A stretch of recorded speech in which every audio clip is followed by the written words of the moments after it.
Now the most impactful Agri Creator Award. This award goes to Laksh Dabas. I invite his brother Mrinal Dabas to receive the award on his behalf.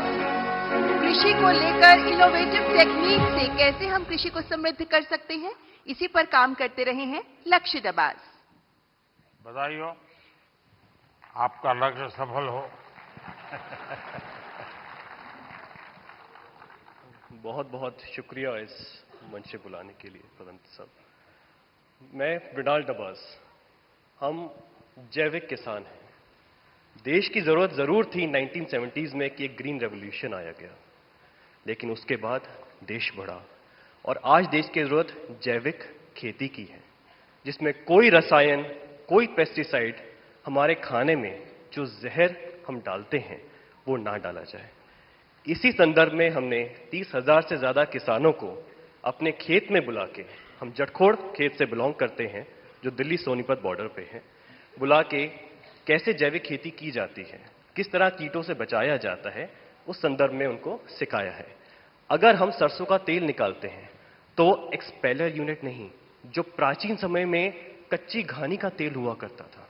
अगर हम गाय पाल रहे हैं, Jersey HF नहीं, जो हमारी देसी गाय है, गिर है, सहवाल है, थारपारकर है, राठी है, क्यों उसको हमें ज्यादा सेवा करनी चाहिए? उसके दूध में और उसका जो घी बनता है, क्या उसमें ज्यादा प्रोटीन कंटेंट होता है और हमारे शरीर के लिए क्यों वो ज्यादा जरूरी है?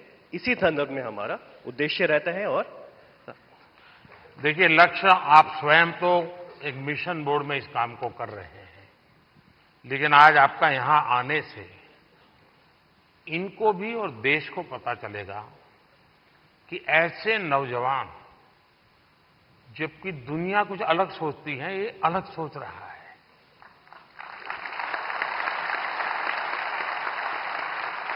लोग लक्ष्य की मजाक उड़ाते होंगे, क्या यार तुम ये गाय पीछे पड़े हुए हो। उसके बाद भी वो उसको समर्पित है। आप कभी गुजरात के गवर्नर आचार्य देवव्रत जी से मिले हैं? नहीं सर, ये अवसर नहीं। तो मैं आपसे आग्रह करूंगा, एक बार उनके साथ बैठिए। वो एक मिशन मोड में ये नेचुरल फार्मिंग पे काम करते हैं। कुरुक्षेत्र में उनका एक फार्म भी है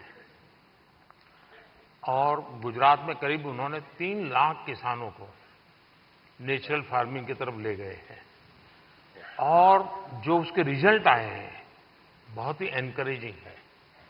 दूसरा, लोगों में एक भ्रम है जिसको आप ठीक कर सकते हैं।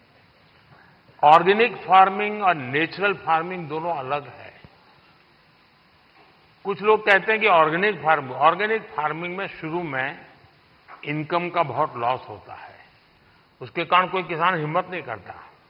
नेचुरल फार्मिंग में लॉस नहीं होता है और धीरे धीरे प्रोडक्टिविटी बढ़ती है, क्वालिटी बढ़ती है, एकरेज बढ़ता है। मैं चाहूंगा कि आप बहुत अच्छा काम कर रहे हैं, लेकिन मैं आपसे आग्रह करूंगा, आप आचार्य देवव्रत जी से जरूर मिलिए। यूट्यूब पर उनके बहुत सारे लेक्चर्स हैं, आप उसको देखिए। बहुत बहुत शुभकामनाएं।